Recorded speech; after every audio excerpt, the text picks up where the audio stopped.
wisdom of life. So, from this moment forth, may all of you make the firm intention to meditate to the best of your ability, realigning yourselves with the pathway to nirvana. May all of you sit cross-legged, with your right leg on your left leg, your right hand on your left hand, the index finger of your right hand touching against the thumb of your left hand, with your hands resting gently, palm upwards on your lap. Close your eyes very gently, just as if you were only half closing your eyes. Similar to the way you may close your eyes just before going to sleep. Never squeeze your eyes closed, and make sure there's no pressure around your eyes. You'll have no tension around your eyes, and your body will be completely relaxed. And fill your mind with happiness and joy, so that your mind feels refreshed and pure, clear and bright, free of any sort of worries whatsoever. No matter what sort of worries might come through your mind, let go of them all completely. Forget about all the things of the world, allowing your mind to be completely still. And imagine that inside your body is free of any organs or tissues, any muscles or bones, as if inside your body is just an empty space, just like a hollow cavity inside yourself, rather like a crystal tube or a diamond tube.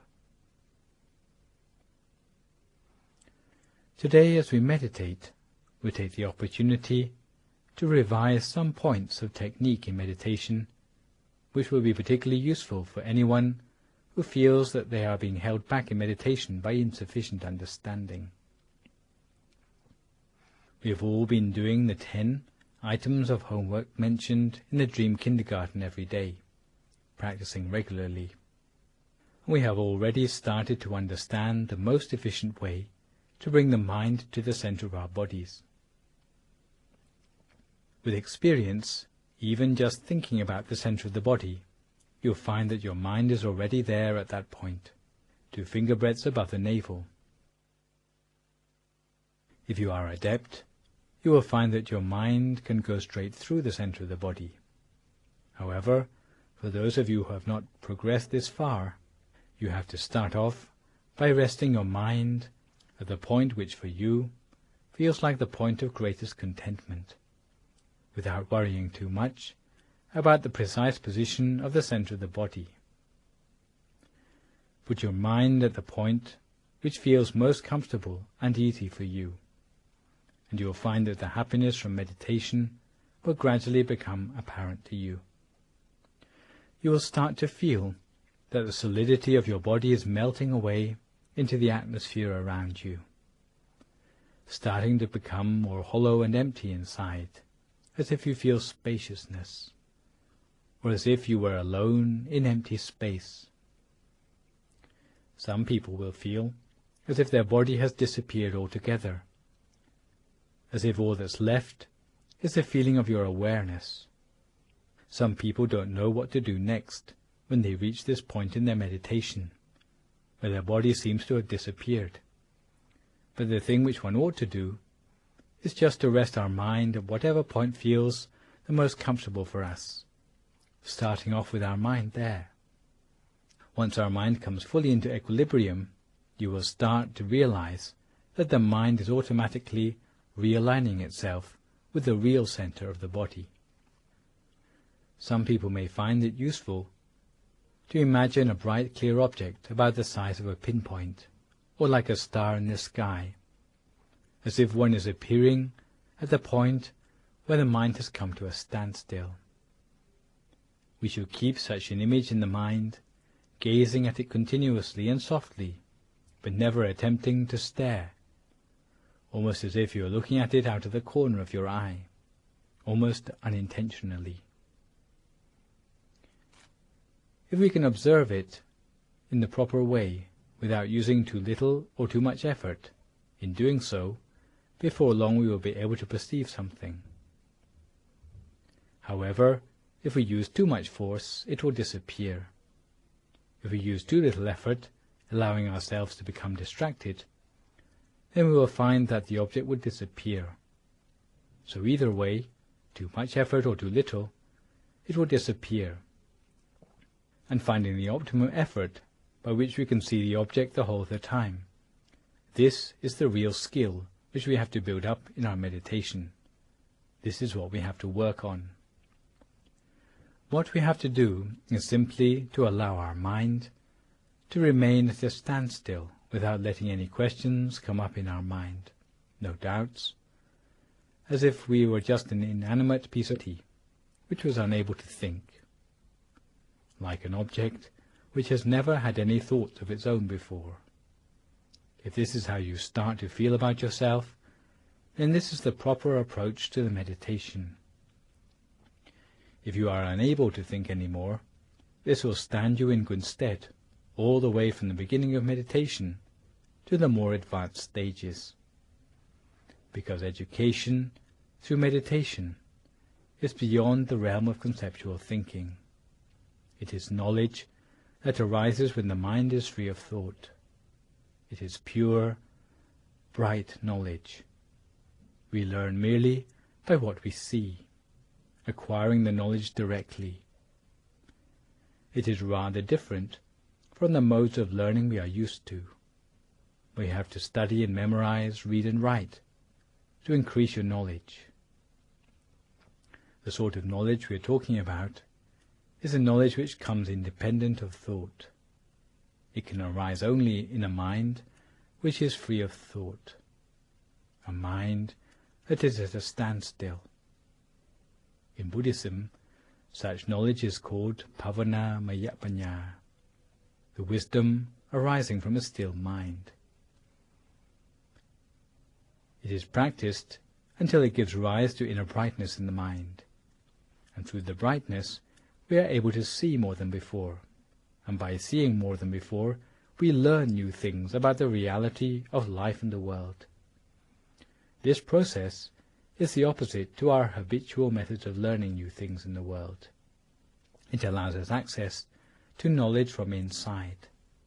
However, if we try to apply the external methods of education to our meditation, it will be more of a hindrance than a help. So please remember these words well. All we require in our meditation is merely to bring our mind to a standstill. In fact, you can bring your mind to a standstill anywhere at all in the beginning. Only when your mind is subtle and pliable will it be ready to make its way to the center of the body. A mind that is properly adapted will have the feeling of being alive and awake inside. It will have a feeling that is completely different from feelings encountered during the mundane run of events in our life.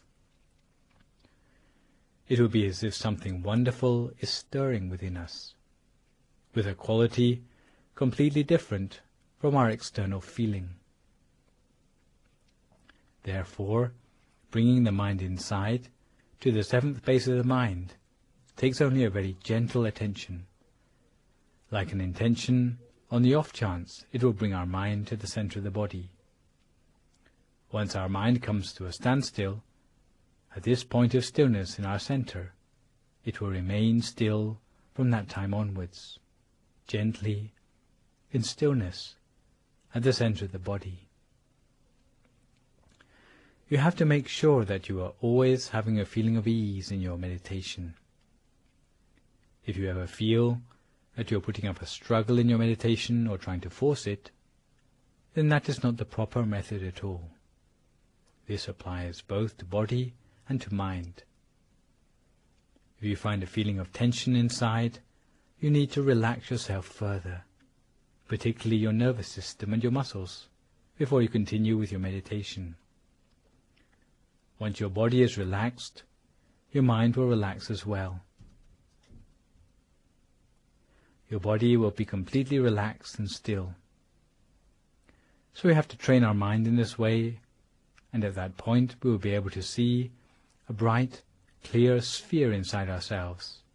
Even with our eyes closed, it will not be dark inside for us anymore.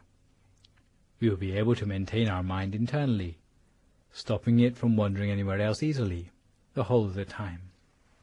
Maintaining the mind in equilibrium at the center of the body, we will find that there is a feeling of expansion inside. With such a feeling of expansion, we will have a sense that we are being drawn inwards, as if we are being attracted through into a new dimension by a giant magnet deep inside us. At this point, some meditators may respond to the new experience with surprise or even fright, because it's something they have never encountered before. However, we must just comply with whatever is the nature of our mind. We have to just let such experiences be, rather than struggling against them or even reacting to them. We must remain impartial to the inner experience, allowing it to follow through by itself. We will see that the study of inner knowledge like this is all the outcome of placing our mind by the proper method at the center of the body. If you can do this before long, we will be able to manage the proper method wherever we are. But in the beginning, it is important that we have the confidence in our own ability to meditate. We have to believe that we are going to be able to make progress in our meditation. We have to believe that it's merely a question of having a proper understanding of the method. Thus, all it takes is to study the method properly, and you'll be able to make progress. Don't go doubting your potential to make progress in meditation. Some people tend to dwell on the bad deeds they've done in the past, thinking that they are at a disadvantage in meditation because of them. Others think they've had a clouded mind for the best part of their life, and it's going to be impossible to teach an old dog new tricks. Such thinking is not worthy of DMC viewers. If we lack confidence in ourselves, we can't expect to make a success of anything. The fact that even with our eyes shut, we can spoon food into our mouths or point directly to the tip of our nose should dispel any doubts we have about bringing the mind to the center of the body, because after all, you already know everything about the meditation technique you need to know. All the know-how necessary to achieve success in meditation has already been put at your disposal. Nothing has been kept back. You have to train yourself and devote yourself passionately to the practice of meditation in every spare moment you have, because this is the knowledge that is the most important knowledge in life. Even though you might have got yourself a doctorate degree, it can only ever help you to earn your living more easily, or to win acceptance in the eyes of society, to bolster your reputation. But once you come to the point where you're on your deathbed, even the best of academic knowledge will not help you to get a better place in your afterlife. But the things we're studying here, to do with the stillness of the mind, these are the things which are the most important of all. They are the real knowledge of life, and we must give this knowledge due importance. You can train yourself in meditation any time and any place, when taking a wash, washing up, sweeping the garden or mopping the floor. You can train yourself to keep your mind at the center of the body the whole of the time, whether standing, walking, sitting or lying down. Even when paying a visit to the restroom, you can train yourself in meditation while sitting there. You already know all the principles of maintaining subtlety of mind, maintaining mindfulness and self-possession hand in hand, regularly and consistently. You can imagine a visual object at your center if you wish, or you can simply rest your mind at the center while observing whatever arises there spontaneously. You can imagine an image, like a bright sphere or a Buddha image, or any of the root teachers for whom you have particular faith. You can even think of something as simple as a piece of fruit. Any image will serve for this purpose, as long as it's not an image that stirs up unwholesome emotions in your mind. When imagining the object, you already have all the know-how you need, such as using only the gentlest of effort when imagining. If you haven't struck the right balance when focusing, using too much or too little effort, then your body would tell you about it. Too much effort, and you'll end up with tension on your eyebrows or across your shoulders, and you may end up with a headache. If you find that your fingers are curling up or your abdomen is tense, then you are trying too hard. However, if you succumb to boredom, or you find yourself looking at the clock, again these are the signs that you haven't struck the right balance. Don't struggle on if you have these sort of symptoms, but you have to readjust your technique, relax yourself, and be more at ease in your meditation. Once you are back on the right track, the sign will be a sensation of bodily lightness and expansion inside yourself, and your mind will feel light, pliable, and easy to work with. You'll feel that time passes by more quickly than it really does, and you'll feel that you don't want the meditation to come to an end, as if you'd like to extend the length of your meditation, as if you've been glued to your meditation mat.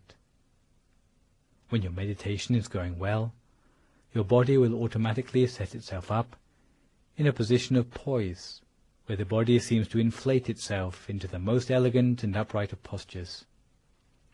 When we feel that we are happy with our meditation, when we have a smile on our face, these are all indications that we are on the right track with our meditation technique. On the contrary, if the more we sit for meditation, the more upset or depressed we feel, then this would show that we have not adjusted our mind in the proper way. If you start out in meditation looking as if you are 20 and end up looking as if you are 40, then you need to readjust your meditation technique.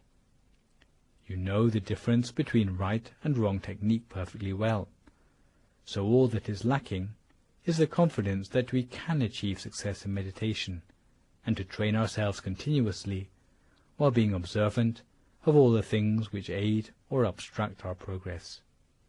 Of all the things which aid or obstruct our progress.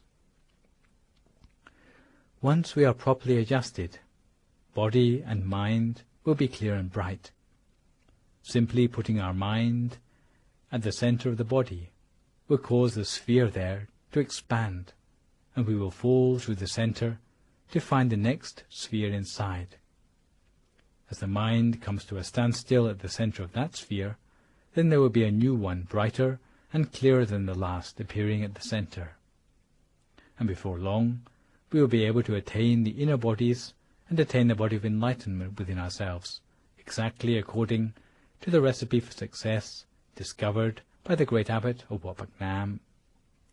Because all of these things are inside the body of every person, and that includes us too. We know the difference between right and wrong methodology. So therefore, we should train ourselves continuously, according to the proper way.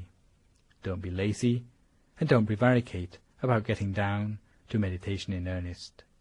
And when you feel your meditation is going well, don't give up immediately, but give it a little while longer than usual.